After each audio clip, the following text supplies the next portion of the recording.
Bonjour. Alors aujourd'hui, on va attaquer l'un des théorèmes fondamentaux du collège, c'est ce qu'on appelle le théorème direct de Thalès. Et pour cela, on va commencer d'abord par une activité.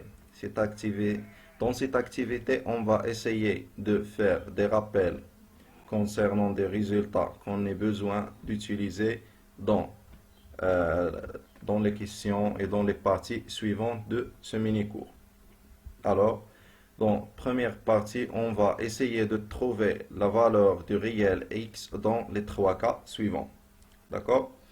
Et pour le deuxième cas, on a ABC est un triangle et le point H est la projection orthogonale du point A sur la droite BC.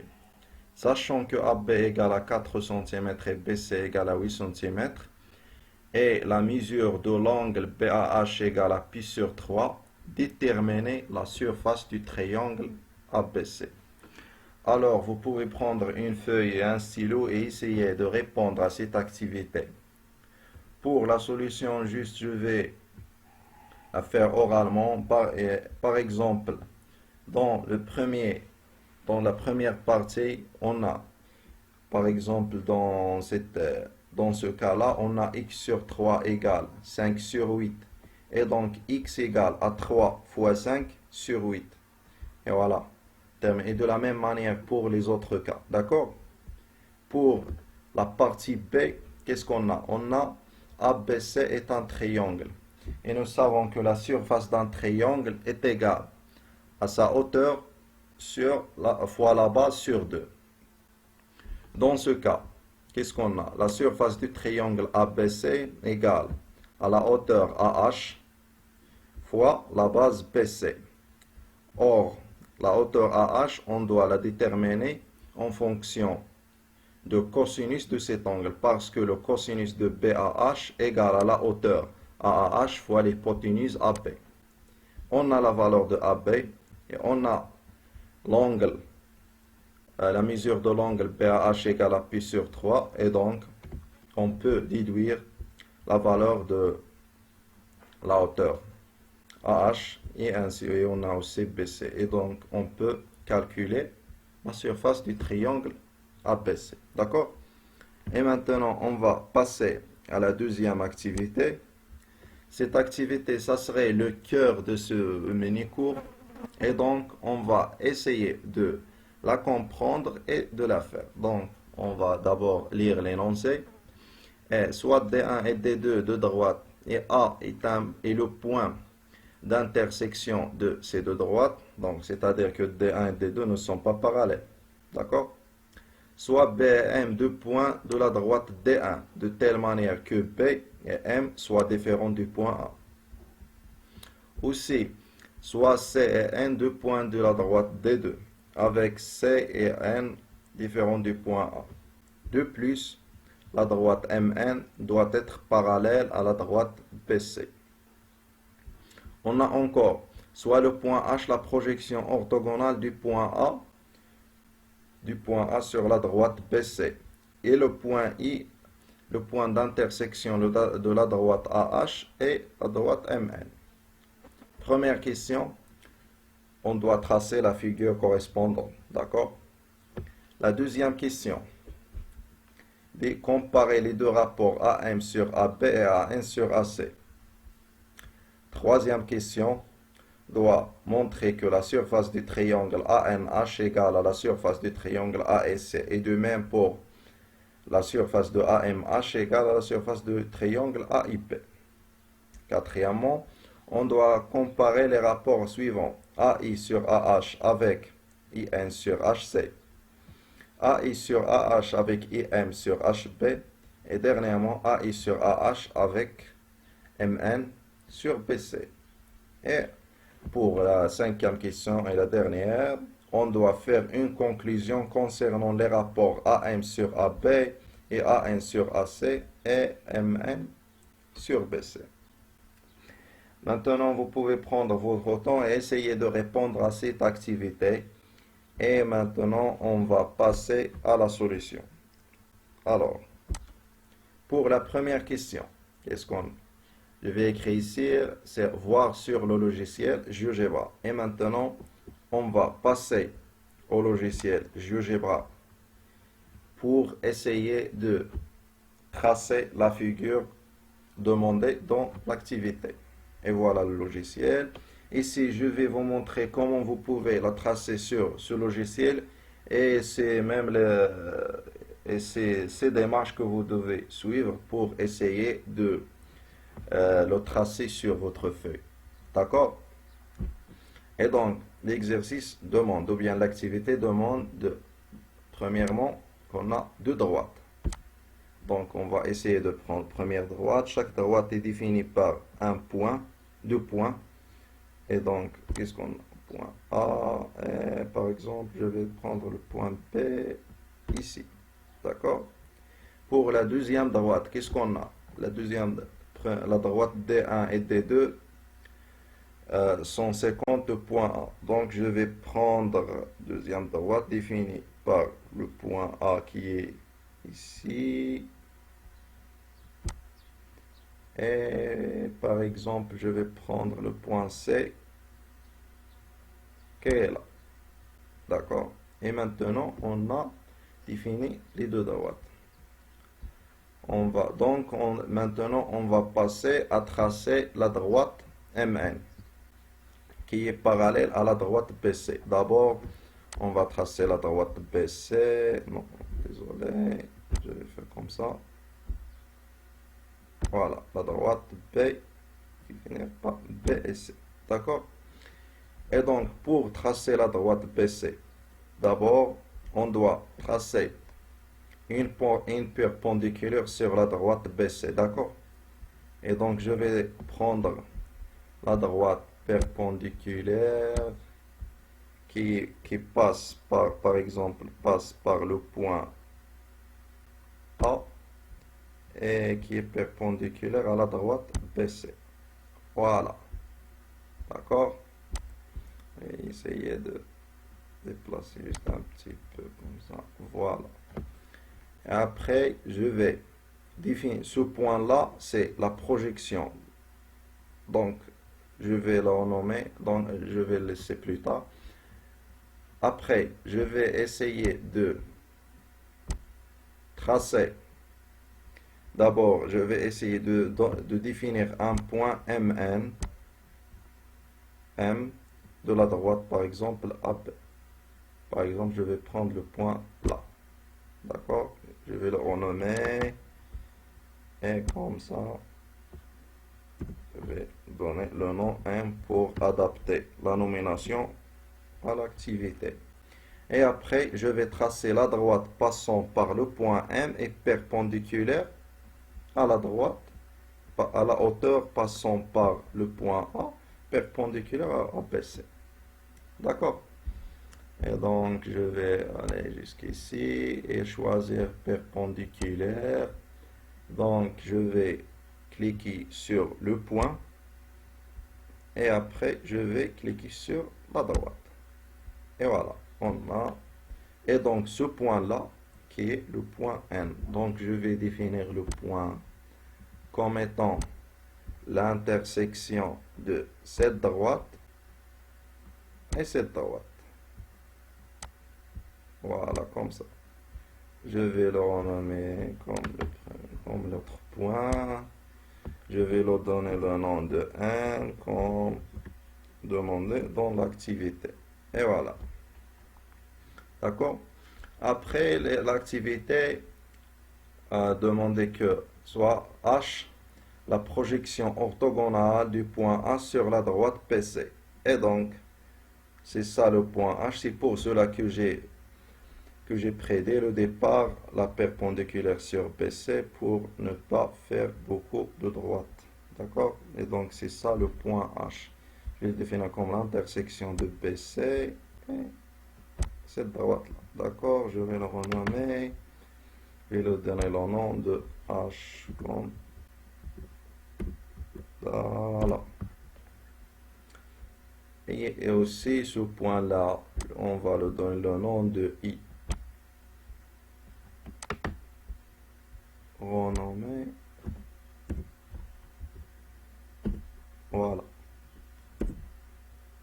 D'accord? Et donc, voilà, c'est ça la figure demandée. Et c'est ça les étapes que vous devez suivre pour la tracer, que ce soit sur le logiciel GeoGebra ou bien sur votre feuille, ou bien, je pense, d'autres logiciels. D'accord? Et maintenant, on va passer à la question suivante.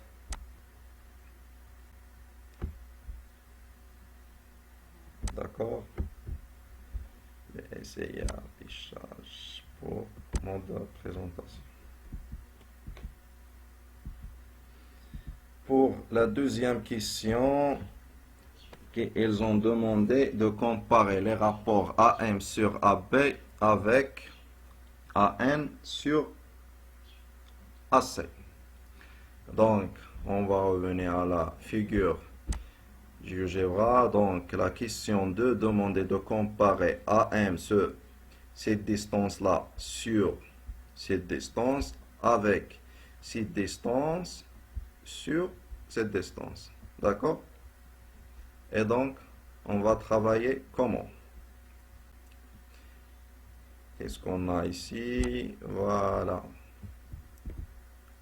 Pour la solution. On a H, la projection orthogonale du point A sur la droite BC. C'est donné par l'exercice. Et donc, AH et BC sont perpendiculaires. D'où AH, le triangle AH et HC sont des triangles rectangles en H. Voilà, on a H, c'est la projection orthogonale du point A sur la droite BC. D'accord? Et donc, puisque donc AH et BC sont perpendiculaires, donc le triangle ABH et AHC sont des triangles rectangles. D'accord?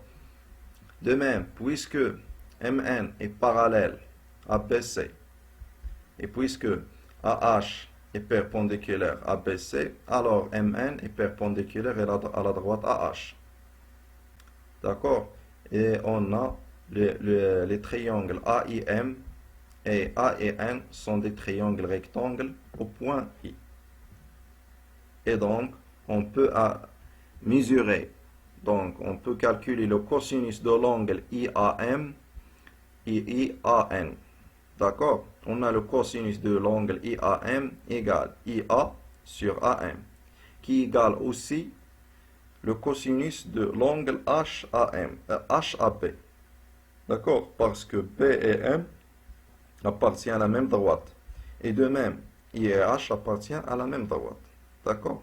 Et de même pour le cosinus de cet angle-là. D'accord? Donc, on va revenir à notre... pour écrire ça. Puis là, donc, qu'est-ce qu'on a? On a H, la projection orthogonale du point A sur la droite BC. Donc, AH et BC sont perpendiculaires les deux triangles AH, BHC sont des triangles rectangles en H. Or, puisque MN est parallèle à BC et AH et BC sont perpendiculaires, alors AH et MN sont aussi perpendiculaires. Or, I est le point d'intersection de MN avec AH, ainsi qu'est-ce qu'on a AIM et AN sont deux triangles rectangles en I, et on a cosinus de IAM égale AI sur AM et cosinus de BAH égale AH sur B. Or, puisque I est un point de AH et M est un point de AB, alors cosinus de IAM égale cosinus de BAH, d'où AI sur AH égale AM sur BH. D'accord? De même, on trouvera que AI sur AH égale à AN sur AC. Et donc, à partir de la relation 1 et de la relation 2, on peut conclure que AM sur AB est égal à AN sur AC. D'accord? Et maintenant, on va passer à la troisième question. Dans cette question, elles ont demandé de montrer que la surface du triangle ANH, de ce triangle ANH, égale à la surface du triangle AIC. D'accord? Et donc, pour cela, comment on peut résoudre cette question. Voilà, c'est ça. Voilà, vrai, très bien. Alors, pour cela, comme vous remarquez ici, qu'est-ce qu'on a? La surface du triangle AIC égale, si A, la surface du triangle AIN, plus la surface du triangle INC. D'accord? De même, la surface du triangle ANH égale à la surface du triangle ANI plus la surface du triangle NIH. D'accord? Pour que ces deux surfaces doivent être égaux, donc il suffit de montrer que la surface du triangle IHN égale à la surface du triangle INC. D'accord? Et pour cela, on va accéder comment? Passons d'abord. Pour l'instant, qu'est-ce qu'on a? On a IN est une base commune entre les deux triangles INH et NC. On a IN est une base commune entre ce triangle-là et ce triangle-là. D'accord? De même, les triangles INH et INC ont la même hauteur passant par N. Je vais essayer de les dessiner comme ça, le perpendiculaire qui passant par le point N est perpendiculaire à cette droite-là. D'accord? Je vais leur donner un nom pour, d'accord, point comme étant l'intersection de cette droite avec cette droite. Je vais par exemple donner le nom P.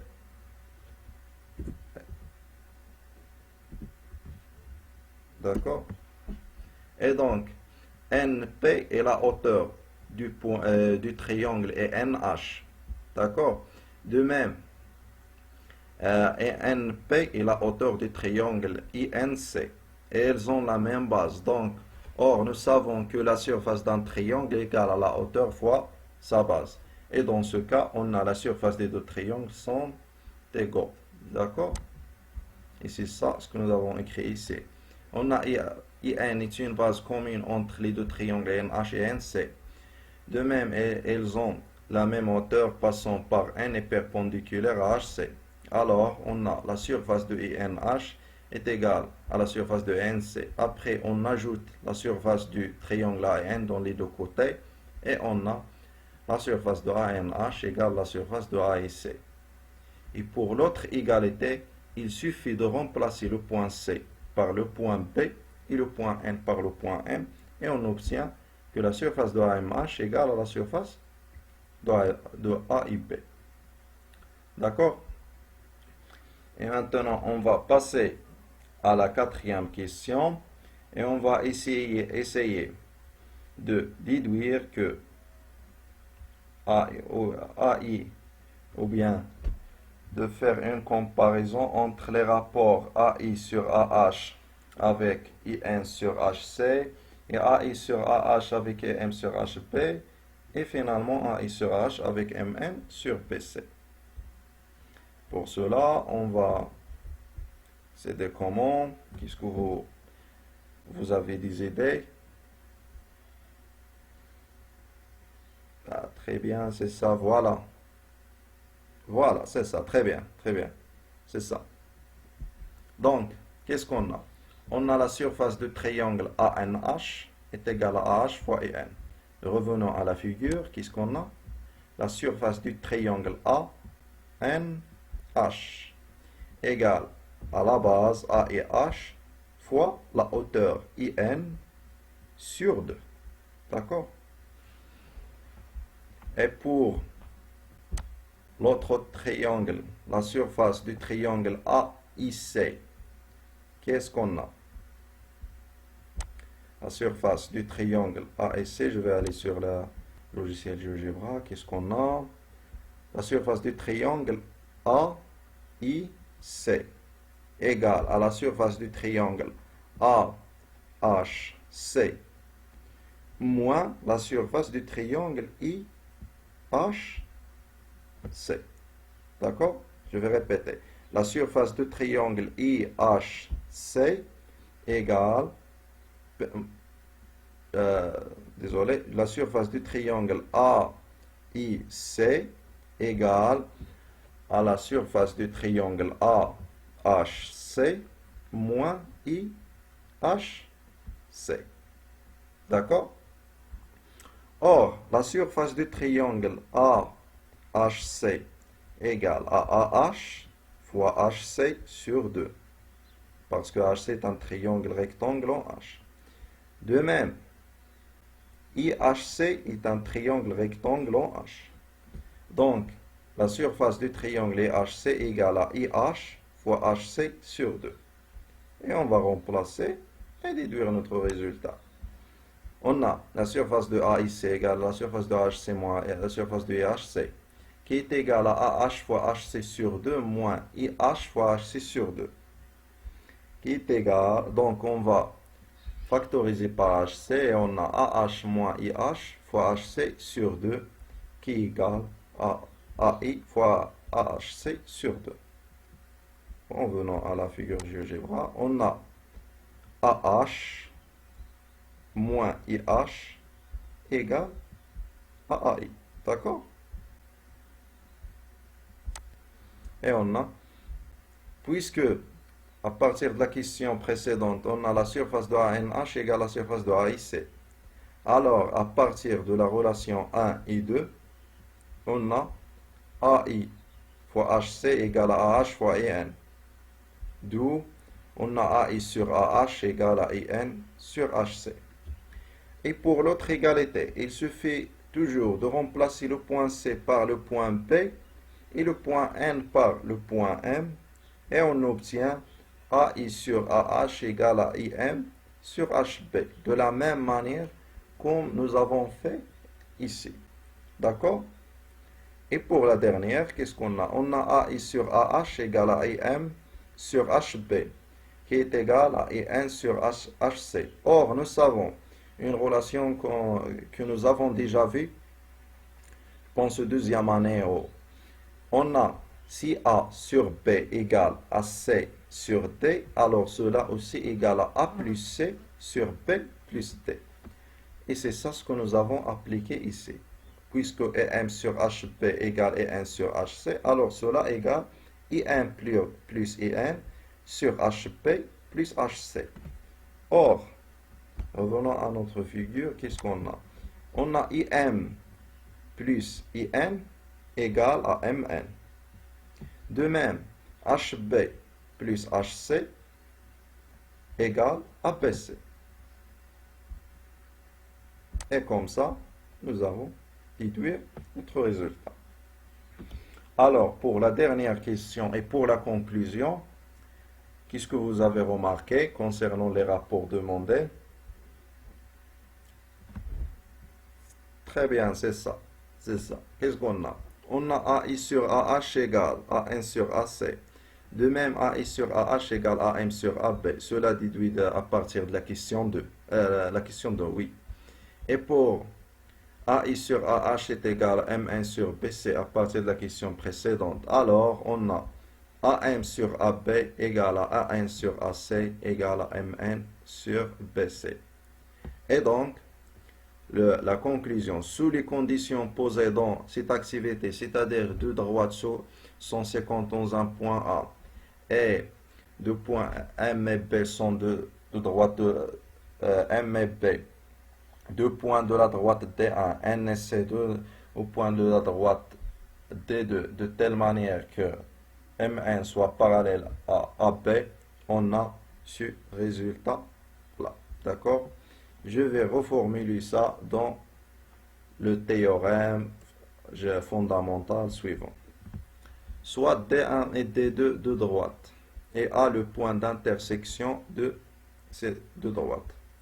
Et soit B et M deux points de la droite D1, de telle manière que B et M soient différents de A.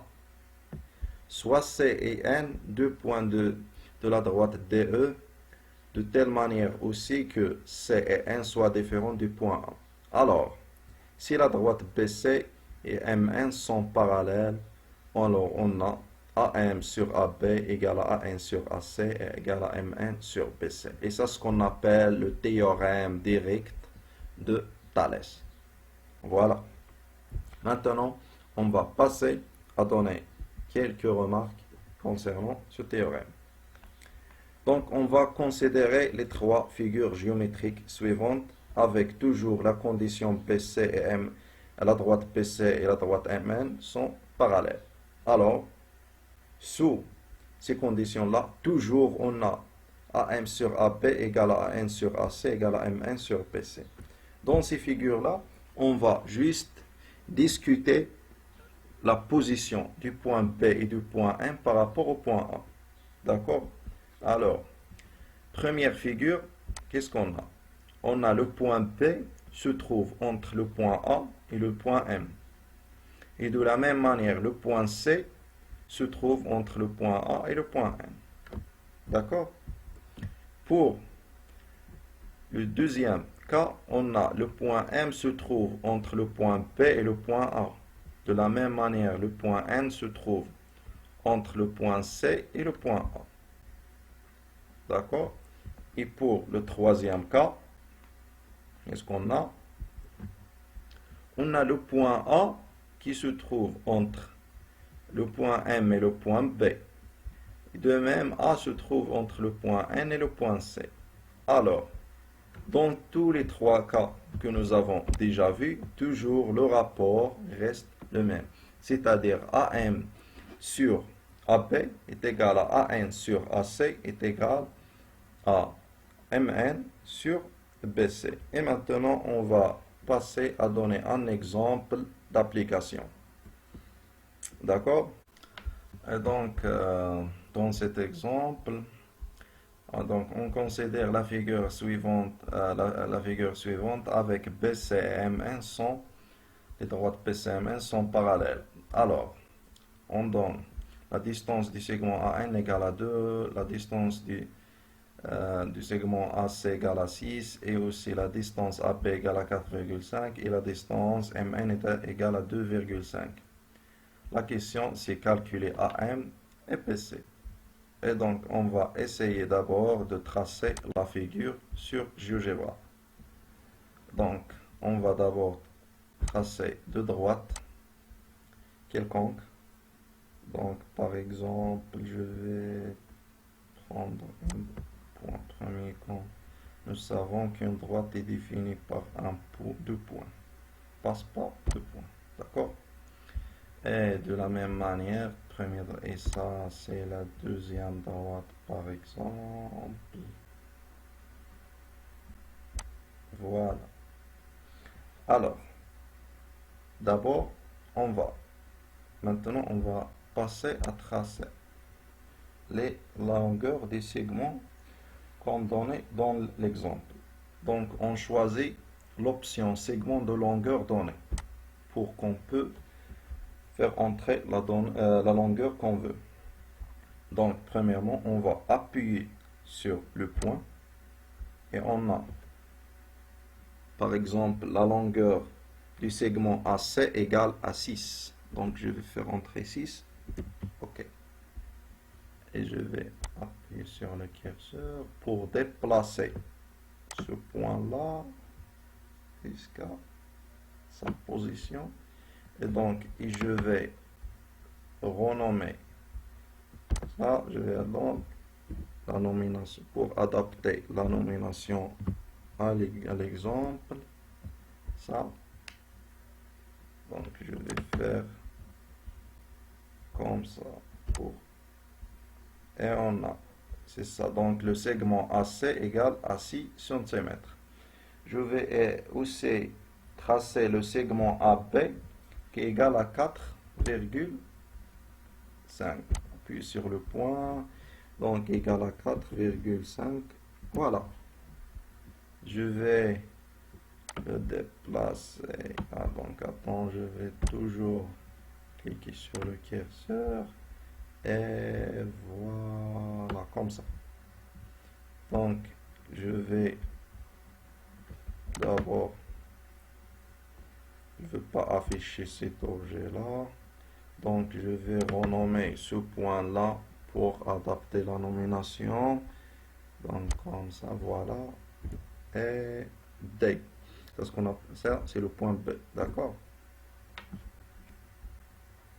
Et voilà. Donc, après, je vais tracer la longueur du segment AN qui est égal à 2. Donc, le segment AN. En bas. Donc, comme ça. Toujours, je dois cliquer sur le curseur pour déplacer ce point-là. Donc, renommer. C'est ça. C'est le point N. D'accord? Après, qu'est-ce qu'il nous reste? La longueur du segment MN. Qu'est-ce qu'on a? La longueur du segment MN. Donc, on va toujours faire ça. Cliquer sur N. La longueur du segment MN, c'est 2,5. Et comme ça, voilà. Donc, je vais cliquer sur le curseur et puis on déplace ceci jusqu'à là. D'accord? Et maintenant, qu'est-ce qu'on a? Et la question demande de calculer la distance AM, la longueur AA. D'abord, je dois renommer ce point-là le nom de M. Donc, je ne veux pas afficher ces tickets-là comme ça. Juste les tickets. Non, ces tickets-là. Voilà, comme ça. Et peut-être celle-ci. Non.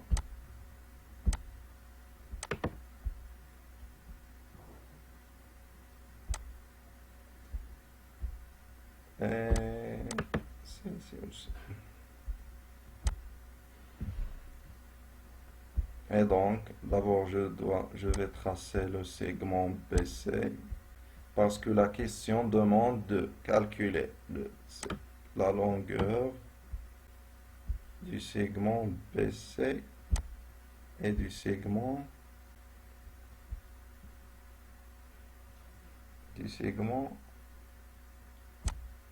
AM. D'accord? Et comme vous voyez ici, peut-être c'est égal à 7,29 et la longueur de segment BC égale à 7,29 et la longueur du segment MA égale à 1,6. Mais peut-être j'ai raté ici la position exacte de chaque point. Et donc, pour cela, on peut avoir des valeurs différentes, mais qui est très proche à ces valeurs-là, d'accord? Et donc, on va essayer de résoudre l'exercice analytiquement. Et donc, qu'est-ce qu'on a? Puisque BC et MN sont parallèles, alors en appliquant le théorème de Thalès qu'on a déjà vu, qu'est-ce qu'on a? AM sur AB égale à AN sur AC égale à MN sur BC. AM est égal, donc AM est égal à AN fois AB sur AC. On remplace par chaque expression par sa valeur. On a C2 fois 4 sur 3,5 sur 6. Cela égale à 3,2 sur 3 sur 2.